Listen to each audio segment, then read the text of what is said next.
ready to build resiliency, create a healthy lifestyle, and overcome adversity with a warrior mindset. This is Define the Fight with Mariah Prussia. Hey, welcome back on this beautiful Monday morning, and I have an amazing guest in studio who has defined her fight many ways in life. Annie Mendez-McDaniel is a certified life, law of attraction, transformation coach, and motivational speaker. But let's not leave out the fact that she is also the author of Simply Unapologetic, where she is now leading the best life possible and leading through energy, light, love, and joy. And it's amazing on how we have different roadblocks or different life ambushes that come into play and how it can either lead us towards our mission or it can lead us astray. So Annie, welcome so much to the show. I look forward to hearing more about your story. Thank you. Thank you so much for having me. I'm excited to be here. It definitely was a journey writing the book, but definitely has paid in tenfolds with just inspiring the different people going through a lot of different adversity and things of that nature. So I'm excited to share my story today. So thank you for having me. Well, you know, we just literally met not that long ago. So I was emceeing at the International Women's Day, and you had a booth there, but you were also on the panel of women. And I could tell by passing by and briefly having a conversation with you that you have lived life, but you also, like I said, you elevate and share this light to so many people just by walking by you. So you have a book in regards to Simply Unapologetic, which clearly has to do with some of the things that you have overcome in your life. Let's talk about the different chapters of why you wrote the book and where it's led you. Yeah, definitely.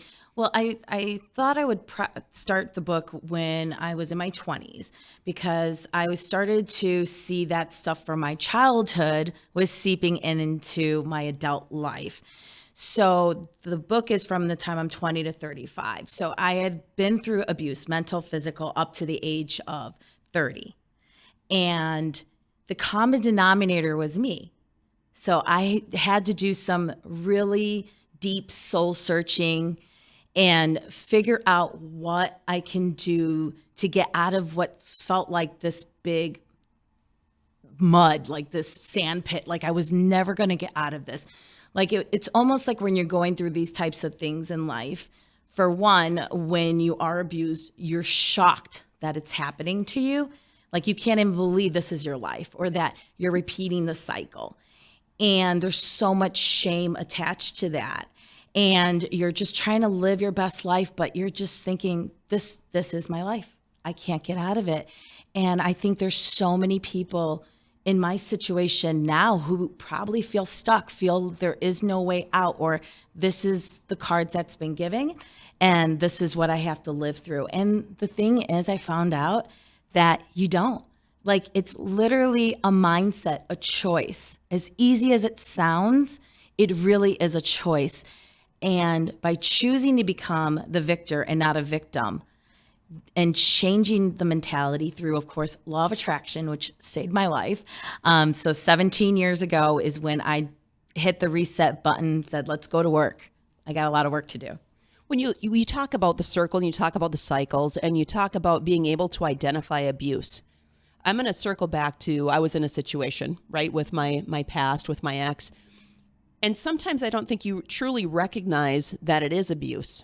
So it comes in different facets. So sometimes, yes, physical, emotional, financial, all of those different pieces of the puzzle where you're focused on what you're doing in your life on the outside of your home. And then as soon as you come back to your home, then all of a sudden like, oh, I'm back here again, where it's that pit in your stomach where you're like, I know I'm not supposed to be here. But the fact is, it takes an individual at least 7 times to leave before they actually truly stay gone from that situation. Now, with your situation, do you fall into those statisticals when you're talking 7 times? Yeah.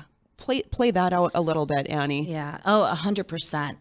Well, I think too, because if you are a victim, like let's say you have a childhood of abuse, and then all of a sudden you're an adult and you're in the very familiar, which is very unhealthy, but it almost feels safe in the most craziest ways, right? Like somebody who has never been in this situation would think that's crazy. How do you feel safe? But it wasn't foreign. I was aware of these feelings, and there was some part of me that was like, I could change them. Like I loved my parents, right? And I loved the person that I married. I loved the person that I was with. So I thought I could change them, you know? And so here I am thinking I could change them. And in the midst, giving them chances after chances.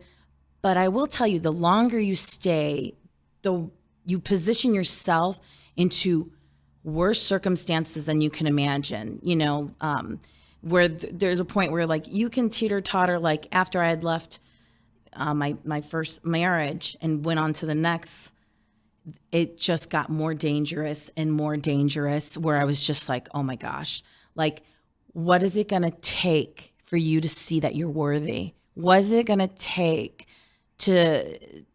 for you to know that you have a better life out there? So a lot of it is like having these out of body experiences, talking to myself, saying, Annie, this isn't normal. Annie, you deserve better. And anytime life would give me a little bit of good, I would say, this is what normal feels like.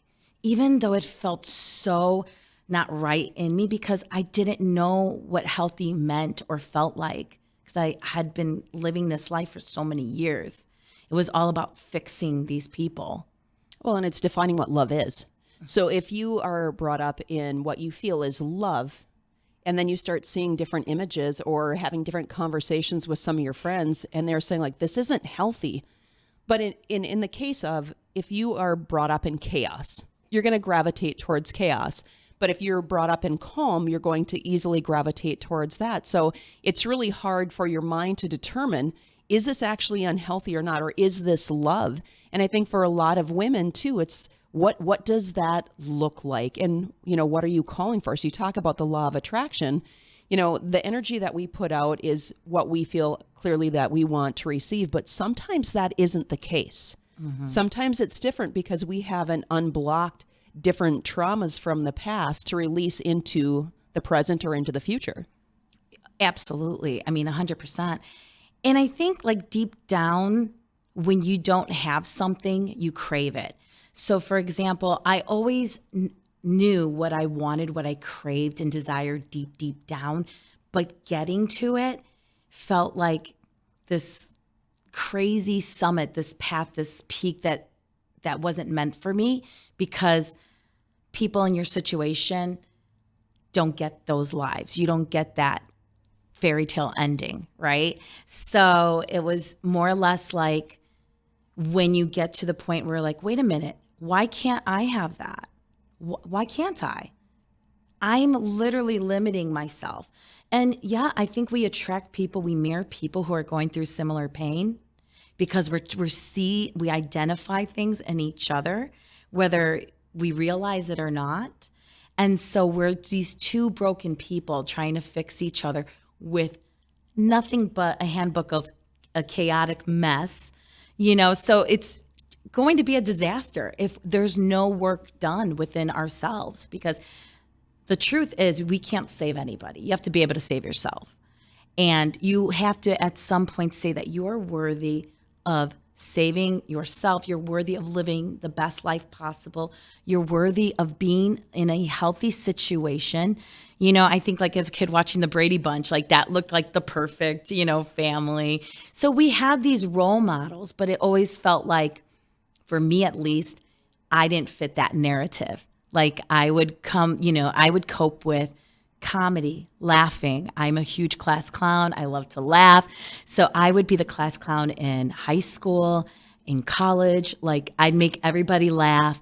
But then I was the person too, going home to situation I didn't know what I'd walk in. I'd have to make up stories on, you know, how I got a black eye or like all these things, and still smile and be the person that was always smiling. And that's another thing, is that you never know what someone's going through. Just because they're smiling all the time. You know, when someone asks you, hey, how are you? Like really ask, how are you? You know, and we never know. You never know. Well, and sometimes humor is a cover. Humor is a cover for hurt and not wanting to really peel back that wound or that Band-Aid and allow other individuals in to see the pain.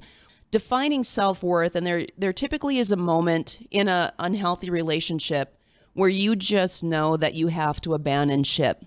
Sometimes it takes a lot of different action items or a lot of different steps in a healthy way to leave that relationship. And other times an individual can just leave, right? So it just really comes down to where are you at? What are your circumstances? So Annie, you spoke about the fact of wanting different things and love, but for you, what was it like, or what was that aha moment where you're like, okay, it is time for me literally to abandon ship? Yeah. So the first scenario with my first marriage, I had a son. So he was at the time like 2 years old, and I was not there yet for me, but my son is my world, and there's nothing I wouldn't do for him. And I didn't want him to have a childhood that mirrored mine. And so I thought he could have two parents healthy apart or have two sick parents and see a pattern that I never wanted him to witness. And it was the love for him where I was like, enough's enough before he gets older and remembers things. I want to protect him. So I did it for love for him. And it wasn't easy because his dad didn't want to end it, but I just knew that nothing was going to change. And it was letting go of the dream of being that family, doing things together as a family, raising him together. I had to let go of that dream, and that dream never came. And I had to be at peace with it. And I was. But obviously I attracted it again. And my aha moment in that relationship where I truly was done was there was an evening where the abuse went over the top. I mean, crazy. There was lots of examples, but it was over the top, and I'm just like, enough. Like, I literally was so upset. My body was bruised. I could barely walk. It was so bad. And I was tired of pretending and living for this picture for what everyone could see. And, and at the time at my job, they had the employee assistance program, EAP, which I think is a great plan. Any employers who have it, I say it's amazing because there's so many people going through things and it's completely anonymous. So I was able to talk to them and say what was going on. I didn't even know where to start or begin. And they walked me through helping me. And she said to me, I said, what if, people are going to judge me again? And like all of these things. And she said, so you're living your life for the picture for other people? And I was like, whoa. Yeah. That's powerful. Yeah. Like, I care more about what people think than my own life. Like, that's really a sick mentality. And I think now with social media out and all these things, we're always trying to level up. We're always trying to like show we have this extravagant life, but you can post all the most beautiful pictures. We don't know what goes behind closed doors. And that was literally my life. I had painted, I had orchestrated the most beautiful scenario, and it was fake. There was nothing true except I was dying inside. My soul was dead, and I was tired. And I said I was tired of being shamed. I did nothing wrong, because he said to me, "You deserved this." So I was like, you know what? No, I don't. And I'm done. And I'm done. And I had to do all the steps I had to do. It wasn't without a fight. But I kept my eye on the vision and kept envisioning this life that I was going to have. But I knew I had a lot of work ahead of me because I would attract it again if I did not change. Well, you have to hit rock bottom before you actually create that change. Yeah. And I think that's the hardest part is diving into those emotional trenches. It sucks. I'm going to be straightforward with you. It is the hardest thing that you'll ever have to face. You could run a marathon in your sleep, right? If you really wanted to, if you had to, you could do it. But it doesn't have the same type of triggers and emotional pieces that come to the forefront, and they're hard, and they bring forth different damaging pieces, right? But at the same point, if we continue to take these different pieces and shove them into a box that they don't belong in, then you're never going to be able to put that puzzle back together again. So if you're in a place right now where you feel like there's little to no hope, just recognize that you have to start with one piece, just one piece, because emotions are emotions. And I think that's the hard part, is that we look at emotions as good or bad. They're neither. They just are. And we've all experienced them. And it's the fear of those coming back up to the forefront where it's like, no, I need to face this fear, because if I don't, I'm going to be lost. It's like you're locking yourself in a closet for life when there's so much life to live. Yeah, 100%. 100%. And knowing that history will repeat itself if we don't make that change. I talk about the wheel, to change those generational curses. And if you're the first one, it is so hard. It is extremely hard, because you're talking about, in my scenario, I was talking about 30 years of unpeeling all of this damage that was done to me, done to my belief system. I mean, you have to reprogram, start from scratch, and do it in a way that you can feel yourself being empowered, right? And that's why I took 1 year for myself, because again, common denominator is me. Yeah. So I took 1 year for myself, because number one, I had to also build up my self-worth, because I would look in the mirror and think, I am so ugly. He had broken me down so bad that I literally remember I could barely look in the bathroom mirror. I could barely look at myself, because I had felt so disgusted in every way, shape, and form. And I had to start saying affirmations, saying, you are beautiful, you are amazing.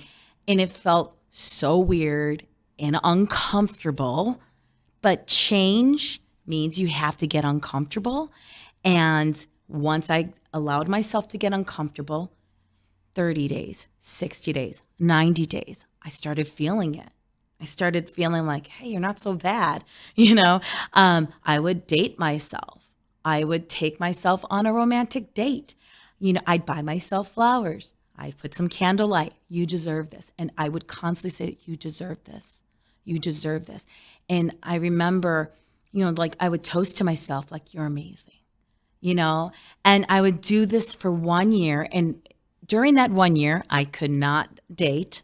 I could not have any relations in any way, shape, or form. Right. Get my drift? I catch what you're pitching. Not to say it wasn't easy. It was hard, but I knew I had to attract the different type of man in my life that was going to see the new version of me. And your worth and your value. Yes. Yes. And it's funny, because after that year, the guys that used to look at me wouldn't even turn a blind eye at me. They wouldn't even look at me anymore.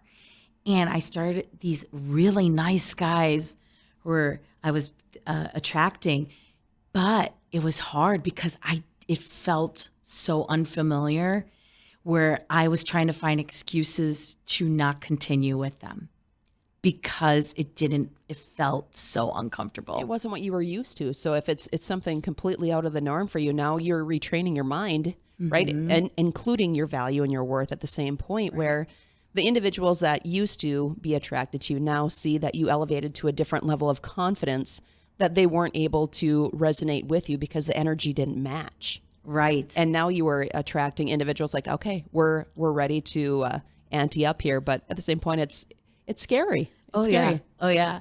And that's when I came up, well, this is like a decade ago, I came up with this pie theory. And we always, I think, make excuses why we don't want to. Let's say we're dating somebody. You're in the midst of dating someone, and you're like, I don't know, I don't like their smile, I don't like their teeth, or I don't like the job they do, or whatever the case is. We have a laundry list. So I always say, write down like 1,000 things that you want. They could be superficial, non-superficial. You want humor. You want someone adventurous. You want someone who respects you, treats you like a queen. You want someone tall, over 6'5", whatever the case is. Get as granular as possible, and then pick only 8 things from that list. And from that list, we're going to take that list, we're going to go into the break, but we're going to shift into the fact of the law of attraction and putting out the energy and the sources that you want to draw into your life. You spoke about, before we went into the break, about having a list of what you're looking for in regards to relationships and how it's 3 times more likely to come into fruition by writing it down. For you, when you started your year of basically a sabbatical, right? Well, we're just going to throw it out there like that, and defining your worth and actually taking action. Now, after that year, what were different pieces that really created that shift, or, attracting individuals that you're trying to push away? Let's talk about the law of attraction, your list, and how it shifted into your life. Yeah, I think one of the biggest things is, how was I going to embody the highest version of myself? What does she do? What doesn't she do? How does she act? How does she not act? Like, how am I going to embody this person? And let me tell you, it takes a lot of time. It's not, okay, all of a sudden people think you just throw a vision board together and all of a sudden the magic wand and it's done. It's more than that. It's taking action. It's writing it down, kind of like your own business plan, but a business plan for your life. Like, okay, what are the things that I want to do? What are my goals? And how does she feel about herself? Because number one, I have to feel great about myself. I have to look at myself great. I have to build my confidence back. So I had to do all these things. What does she do? Okay, she talks good to herself. We have over 12,000 thoughts that go into our head, and usually they're negative and they're from us all the time. We'll find a flaw, and it's work. It takes work.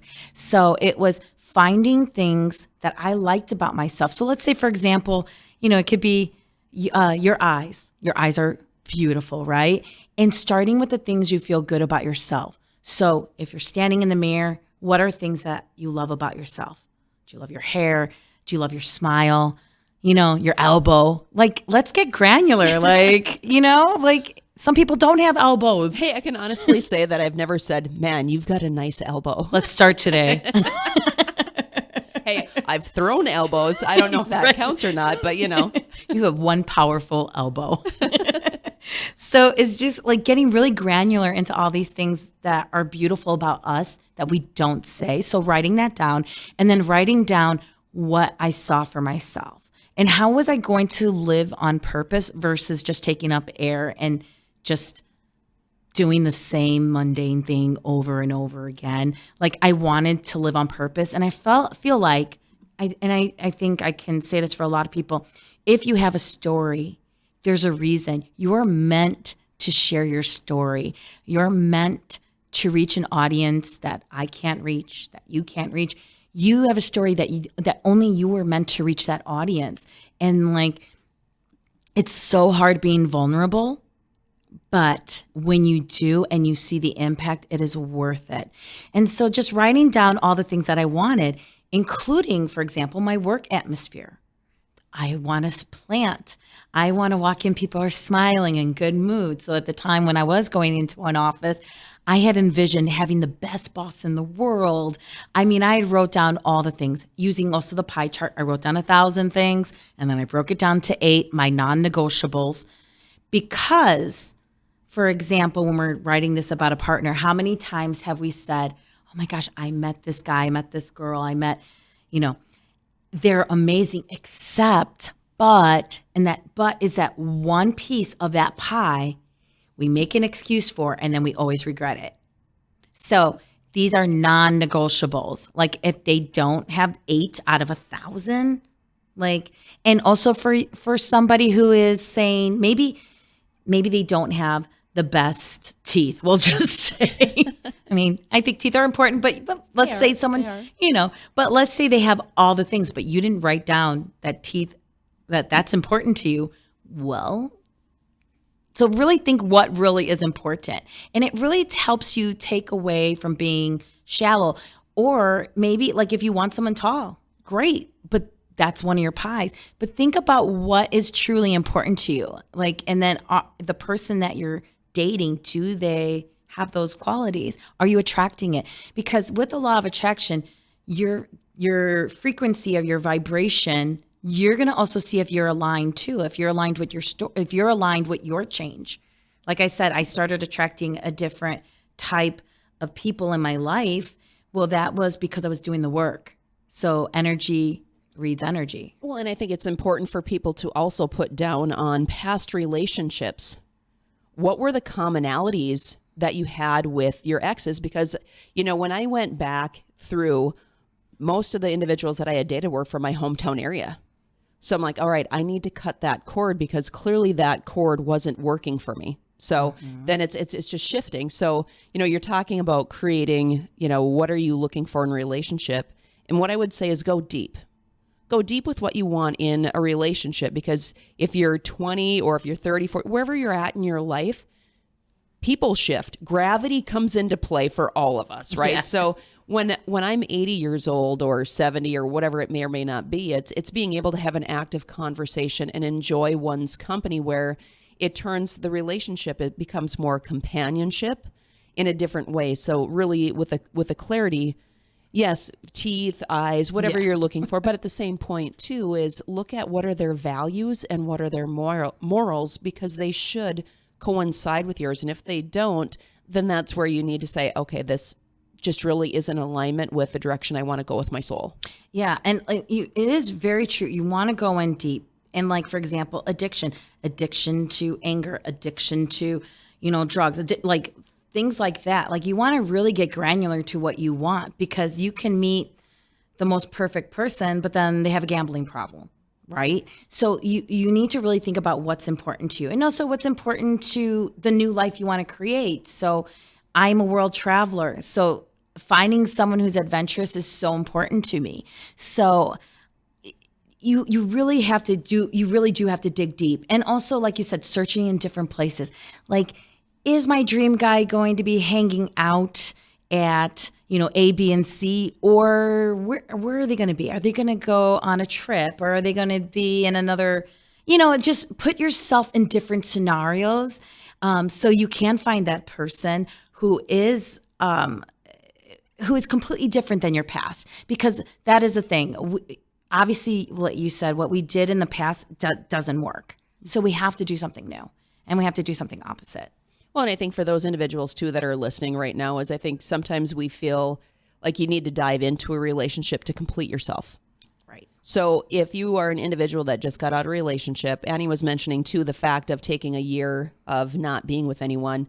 If you're in that place right now, do soul searching on yourself. You have to have that self-love to really evolve and develop a relationship, if that's what your goal is to, find that soulmate. And it shifts, it pivots. And the key thing is self-worth first, and then relationship will follow. Absolutely. And this is the thing, if you don't love yourself, if you're not crazy about yourself, how can you expect somebody else to be? You know? And being okay with being single. It's fun. It's great. I have embraced before, like I embraced it and I loved it. And I really got to know me, and I became more aware. So if I went to the movies by myself, or I went to the restaurant by myself, it was awesome because I could see my surroundings. I could really be grateful in those moments. And I think too, one of the biggest thing is being grateful, waking up with gratitude, waking up you're waking up, you have a new day, a new slate, you're healthy, you're happy with yourself, Yeah. And you clearly made a list, and now you have found that soulmate, that love of your life. Was he everything? I'm out of curiosity. You had 8 things on your list. Was he all 8 of those, or was he more? Was he less? What were you willing to sacrifice during that time? Yeah. He definitely had all my 8 pieces, but he is the complete opposite of who I've ever gone out with or dated or was with. Typically not my type. And that was the coolest thing, is that the person who was right for me came to me when I shed everything that was superficial. And he's a very handsome guy, by the way. But I'm just saying, but just typically I know what I was used to attract. And so he definitely had all those things. But also because he's introvert, clearly extroverted. Extrovert, So yeah. I wasn't sure if he was adventurous. I wasn't sure. And so I would challenge him and try and push him away because I'm like, well, maybe he doesn't fit that pie. But he would show up time and time again, which is when someone wants you, guy, girl, they're going to do whatever they can, and you're going to feel good because they're going to put you on a pedestal as you should be, not the other way around. So I love that. Willing to go the extra mile, right? 100%, 100,000 miles. Like set that bar so high. I love it. When we come back, we're going to go into a quick break. But when we come back, I want to talk about the things that you're currently doing right now. So yes, you're an amazing author, but you have a lot of different facets that you bring forth to help individuals grow and find and create and really grab hold of that big, audacious goal. This is the first time of having somebody in studio. So we're, having some conversations behind the scene.